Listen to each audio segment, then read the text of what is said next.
Começa agora o Jornada, uma produção de toda a Justiça do Trabalho.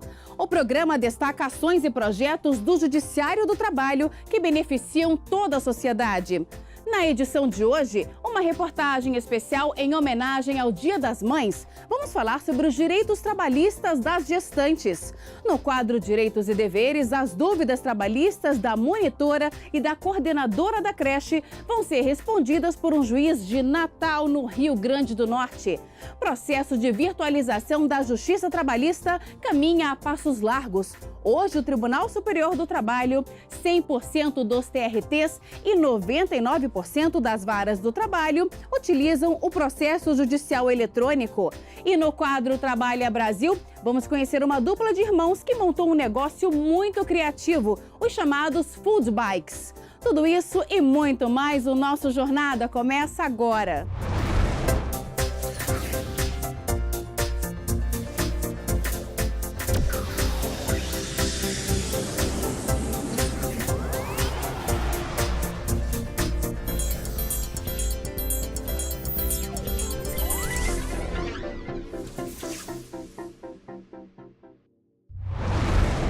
A participação das mulheres no mercado de trabalho cresce a cada dia. E conciliar a vida de mãe com a de profissional não é nada simples. Ainda na gravidez, elas precisam de alguns cuidados e têm diversos direitos trabalhistas garantidos por lei. Hoje, na reportagem especial em homenagem ao Dia das Mães, vamos saber quais direitos são garantidos às mulheres gestantes na legislação trabalhista. Em quais situações a empregada grávida pode ser demitida?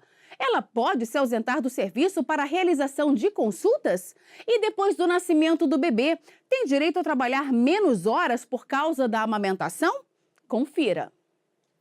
O barrigão de 8 meses mostra que o pequeno Rafael já vem ao mundo. Mas mesmo com a barriga grande, Samantha não para de trabalhar. Ela é terapeuta ocupacional e ajuda no desenvolvimento de crianças com problema cognitivo. Com o passar dos meses, a barriga foi crescendo e atender algumas crianças ficou mais difícil. Fui ficando bem cansada e tinha alguns pacientes que estavam muito difíceis de eu atender, porque meu atendimento é bem dinâmico, né? Eu tenho que levantar, baixar e tudo, e ainda mais com criança tem que ter muita energia.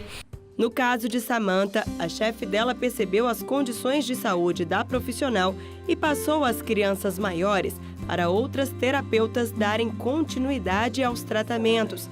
A troca de função foi um acordo entre elas. Mas você sabia que é assegurada por lei a mudança de função caso a atividade seja prejudicial à mãe e ao bebê? Quando a empregada está em processo de gestação, ela tem o direito, mediante exibição de atestado médico, ao afastamento de funções que possam prejudicar a saúde da criança e a sua própria saúde, assim como atividades insalubres, atividades perigosas ou qualquer função que se constate possa prejudicar a gestação. Findo o período da licença maternidade, ela voltará para sua função primitiva. Esse e outros benefícios estão previstos na Consolidação das Leis do Trabalho, a CLT. De acordo com o artigo 392, a empregada grávida tem direito à dispensa do horário de trabalho pelo tempo necessário para a realização de no mínimo 6 consultas médicas e demais exames complementares. O mesmo artigo ainda garante à gestante o direito a 120 dias de licença maternidade, sem prejuízo do emprego e do salário. Já as grávidas que trabalham em empresas que fazem parte do programa Empresa Cidadã são assegurados 180 dias de licença. O início do afastamento deve ser notificado ao empregador pela própria gestante, por meio de atestado médico, podendo ocorrer a partir do 28º dia antes do parto. Essa licença pode ser prorrogada ou antecipada em 2 semanas, mediante atestado médico.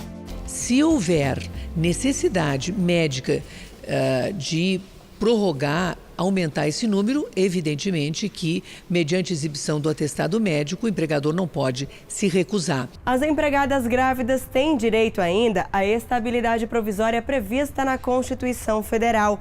O artigo 10 do ato das disposições constitucionais transitórias estabelece que é proibida a dispensa arbitrária ou sem justa causa da empregada desde a confirmação da gravidez até 5 meses após o parto. Patrícia trabalhou como representante de vendas de uma loja em Brasília. Ela engravidou durante o aviso prévio, mas só descobriu a gestação 2 meses depois. Após a comprovação da gravidez, foi readmitida pela empresa, onde trabalhou durante todo o período de estabilidade. Eu fui no médico do trabalho, que eles me pediram da confiança deles.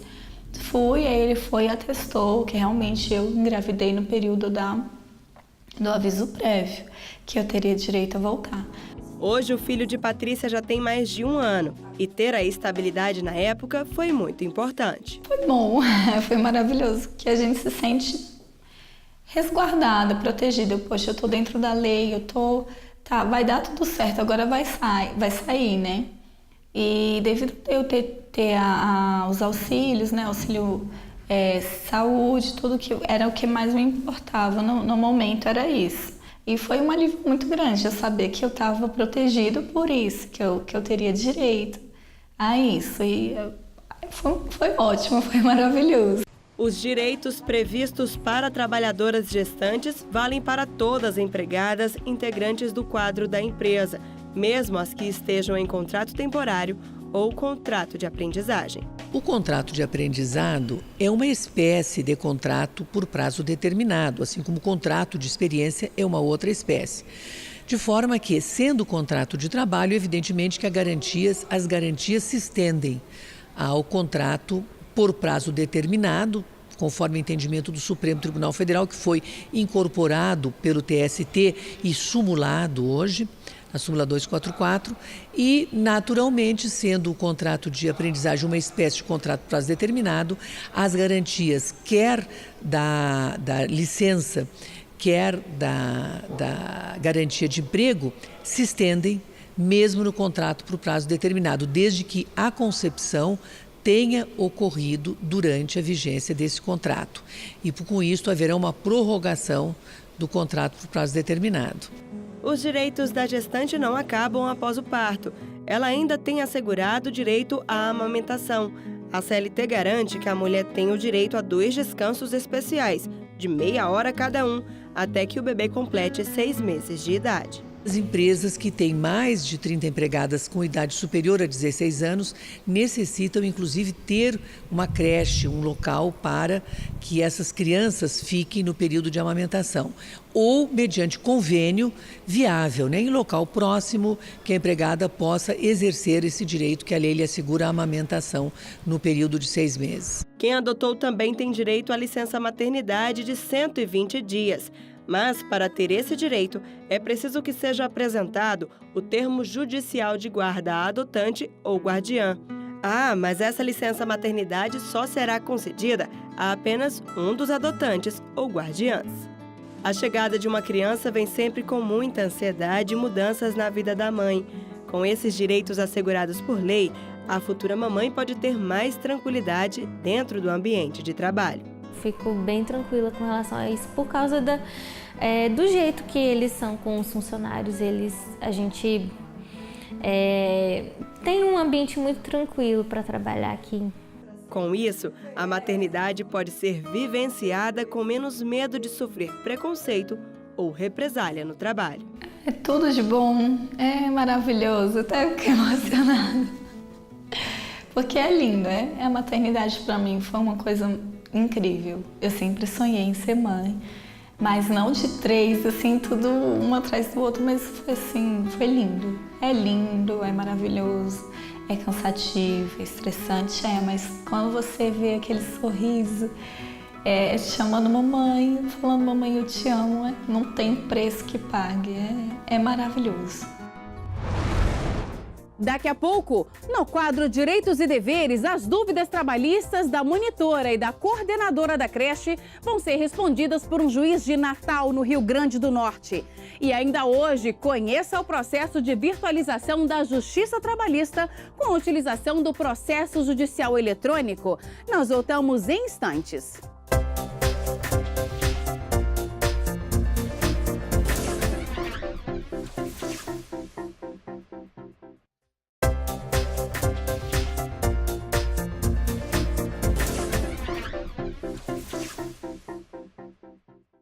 Chegou a hora de conferir iniciativas que ajudam a aprimorar os serviços na Justiça do Trabalho no JT em Ação.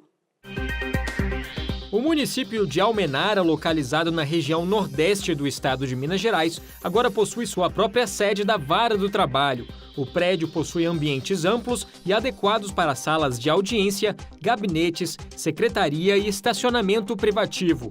A Vara atende a 14 municípios da região e tem em média 1.000 processos ao ano.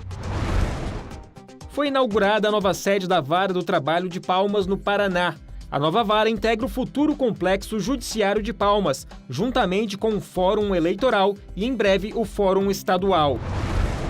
O TRT da 8ª Região, que abrange os estados do Pará e Amapá, em parceria com a Associação Amigos de Belém, ofereceu a 35 alunos a oportunidade de visitarem os principais pontos turísticos da capital paraense e conhecerem um pouco mais sobre a história da cidade.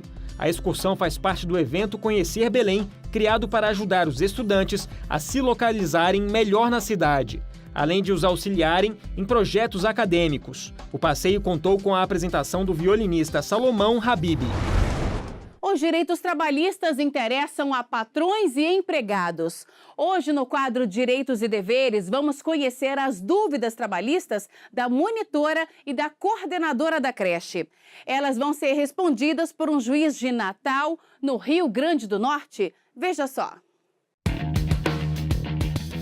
Por trocar fralda e cuidar de criança com febre e gripada com frequência, eu tenho direito ao adicional de insalubridade? Em relação à existência de trabalho insalubre, para que isso seja configurado, o trabalhador ele deve manter contato com algum agente que traga um prejuízo à saúde do trabalhador, né? O contato com fezes, agentes biológicos, né? Agentes que disseminam doenças, ele, em tese, pode gerar esse direito. Mas isso aí depende de uma análise técnica por um profissional gabaritado para que se averigue todas as condições de trabalho e se existe algum tipo de equipamento que cesse ou evite, né, o contato do trabalhador com esses agentes e que pode obstacularizar a concessão do benefício que seria o pagamento adicional. Além disso, o adicional de insalubridade ele pode ser reconhecido em grau mínimo, médio e máximo, a depender do tipo de agente e do contato que o trabalhador possui com aquele agente insalubre. A remuneração das cuidadoras deve ser por hora-aula ou pode haver um valor fixo? Bem, Alice, em regra geral, né, as monitores de creche se equiparam aos professores, né? Depois do lançamento das regras básicas da educação, os monitores de creche foram equiparados aos professores do ensino básico, né? Então, em regra geral, a remuneração deve ser equiparada, né? O empregador, junto com o empregado, também pode fixar essa remuneração através de horas-aula, desde que essa remuneração não seja menor do que o piso estabelecido. Como monitor, eu tenho direito à aposentadoria especial igual a dos professores? Os monitores de creche, eles passaram a ser equiparados aos professores, né? E, na verdade, a aposentadoria do professor, ela é dita como especial pelo fato de que, em havendo a comprovação do exercício contínuo daquela atividade de sala de aula, o professor ele tem uma diminuição do tempo de contribuição em 5 anos. Isso é um dispositivo que está na Constituição. Então, uma vez equiparado, o monitor ao professor, já que ele faz parte do ensino básico, né, do ensino fundamental, ele também deverá ser beneficiado com essa aposentadoria. Posso colocar câmeras de monitoramento em todos os locais de trabalho das monitoras? As creches, elas são destinadas a acolher, em regra, crianças, né? Crianças numa fase inicial da vida. E é muito comum que as creches instalem câmeras de monitoramento, até para que os pais também tenham acesso às condições em que as crianças estão sendo tratadas no interior da creche. Desde que essas câmeras sejam posicionadas em locais que não signifiquem invadir a privacidade, né, do trabalhador, não há nenhuma objeção em relação a isso. Já que as câmeras estarão instaladas em locais de circulação de uso comum, não há nenhuma objeção quanto à instalação desses equipamentos. No próximo bloco, utilização do processo judicial eletrônico na Justiça do Trabalho avança e processos são julgados com mais rapidez e eficácia. E no quadro Trabalha Brasil, vamos conhecer a história de 2 irmãos que tiveram uma ótima ideia para vender sanduíches. Nós voltamos daqui a pouco.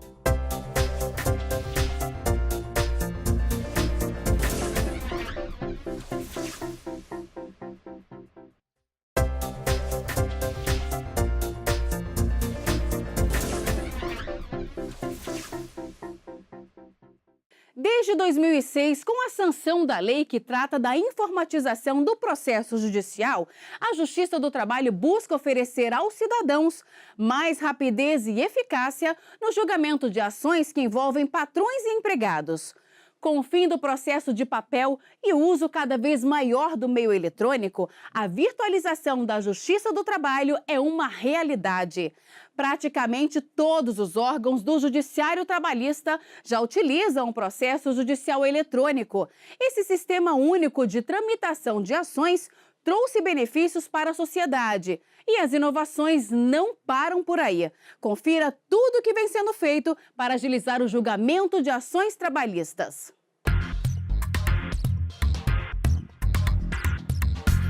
Rapidez e eficiência. A Justiça do Trabalho caminha a passos precisos para acelerar os julgamentos das ações trabalhistas. Tudo começou em 2006, quando foi sancionada a Lei 11.419. A legislação dispõe sobre a informatização do processo judicial com o uso do meio eletrônico na tramitação de processos. O artigo 8º diz que os órgãos do Poder Judiciário podem desenvolver sistemas eletrônicos de processamento de ações judiciais por meio de autos total ou parcialmente digitais, utilizando preferencialmente a rede mundial de computadores e acesso por meio de redes internas e externas. Em 2010, a Justiça do Trabalho aderiu oficialmente ao processo judicial eletrônico. A meta era desenvolver um sistema que fosse utilizado por todo o Poder Judiciário. Já em 2011, o CSJT, o TST e os 24 TRTs assinaram um termo de cooperação técnica para desenvolver o sistema na Justiça do Trabalho. A Justiça do Trabalho se empenhou ao máximo para tornar realidade a virtualização da Justiça Trabalhista.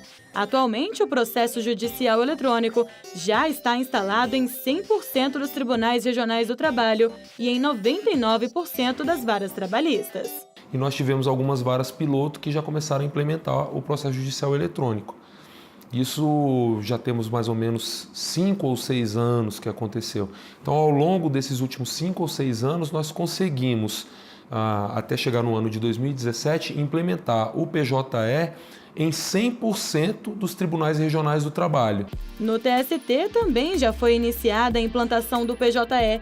Até o final deste ano, o sistema deve estar instalado em todos os órgãos julgadores da Justiça do Trabalho.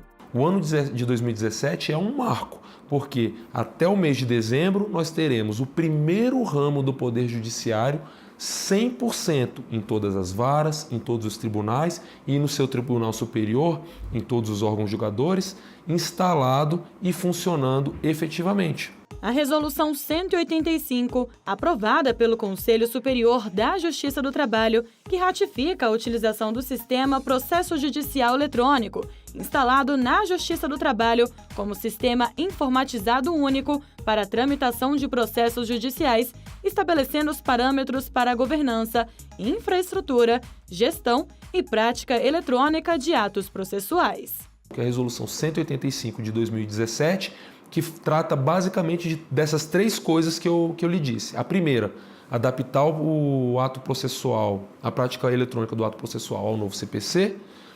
Trata também de regulamentar o processo judicial do trabalho eletrônico com a nova realidade que nós vivemos, de uma nova arquitetura e da virtualização, e também de criar normas programáticas, de olhar para frente efetivamente e dizer, olha, o processo eletrônico deve fazer isso. Ele hoje não faz, mas ele deve fazer isso. E deixar isso estabelecido para que nós evitemos a incerteza, a surpresa.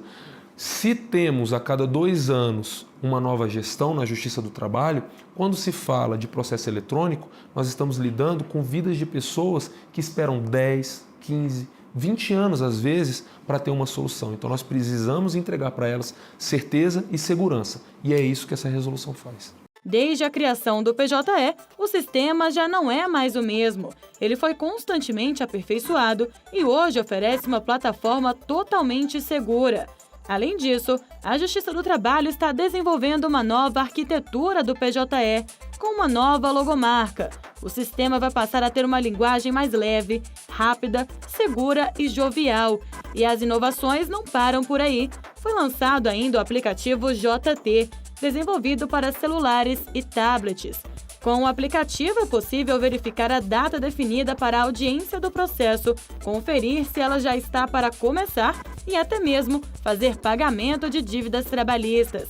O projeto inicial foi desenvolvido pelo TRT da Bahia. Por meio deste aplicativo, a pessoa pode simplesmente acessar o Poder Judiciário, ver o seu processo, ver o andamento do processo, descobrir que dia que tem audiência, pode inclusive entrar em contato com o seu advogado, negociar com a parte contrária via chat. Nós já estamos neste nível de evolução e por isso que se fala muito nessa questão da virtualização da Justiça do Trabalho. É uma experiência única, diria até que é uma experiência única mundial, de termos um ramo de justiça que 100% as pessoas têm acesso por meio da internet, em todos os níveis de serviço. Com o aplicativo JT, advogados e cidadãos de todo o país podem acessar os processos de qualquer lugar. Outra etapa importante dentro do novo processo de virtualização da Justiça Trabalhista é a criação de uma base de dados única de consulta para toda a Justiça do Trabalho. Do ponto de vista da virtualização da Justiça do Trabalho, o mais importante, ou talvez o mais interessante que nós tenhamos para trazer para o cidadão, é a facilidade de ir a um link único, onde ele tem acesso a tudo que diz respeito da Justiça do Trabalho. Hoje, se eu quiser acessar um processo da 5ª região da Bahia, por exemplo, eu tenho que ir no site do Tribunal da Bahia. No site do Tribunal da Bahia eu tenho que clicar em Processo Judicial Eletrônico e aí fazer o meu login e senha. Para isso, também está sendo elaborado um único portal de acesso às informações sobre a Justiça do Trabalho. Qualquer usuário que quiser obter dados de processos ou qualquer tipo de serviço relativo à Justiça Trabalhista poderá acessar o site e se informar de forma rápida, segura e eficaz. E chegou a hora do quadro Trabalha Brasil com profissões não muito convencionais. Hoje você vai conhecer uma dupla de irmãos que montou um negócio bem diferente. Eles vendem hambúrgueres artesanais em uma bicicleta. É isso mesmo, são as chamadas food bikes. Confira na reportagem. É assim que começa o dia do chefe de cozinha Sam. Na própria casa, ele prepara os ingredientes para montar os hambúrgueres.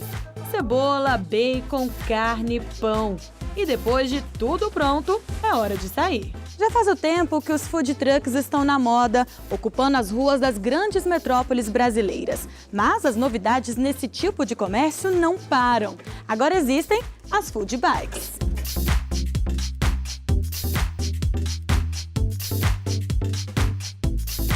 São cerca de 4 quilômetros de pedaladas até chegar ao ponto de vendas.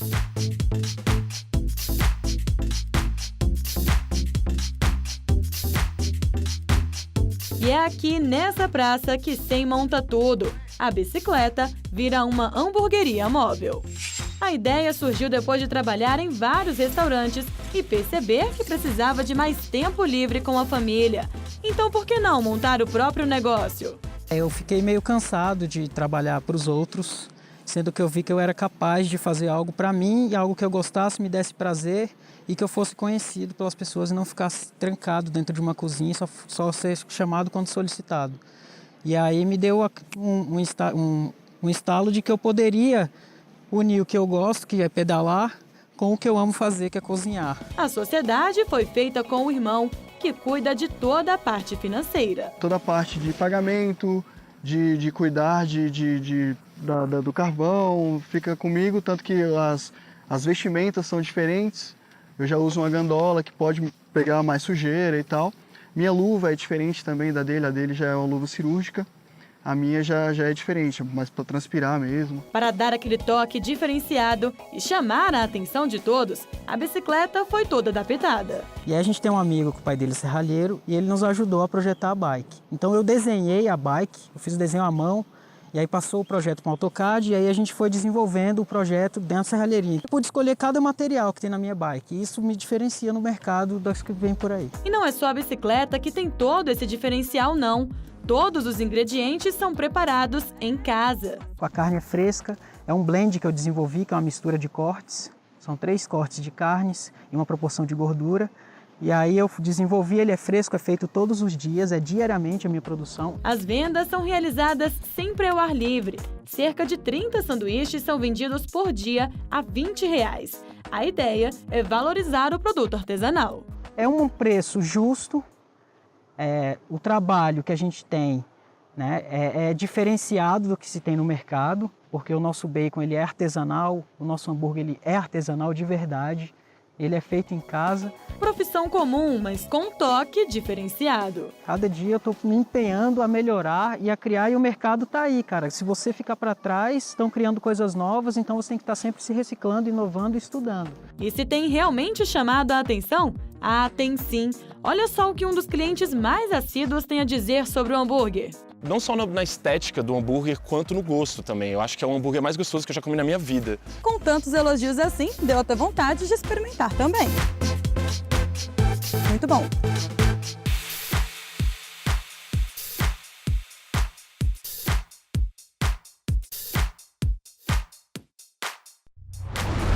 E o Jornada de hoje termina aqui. Na semana que vem temos um novo encontro. Muito obrigada pela companhia e até lá.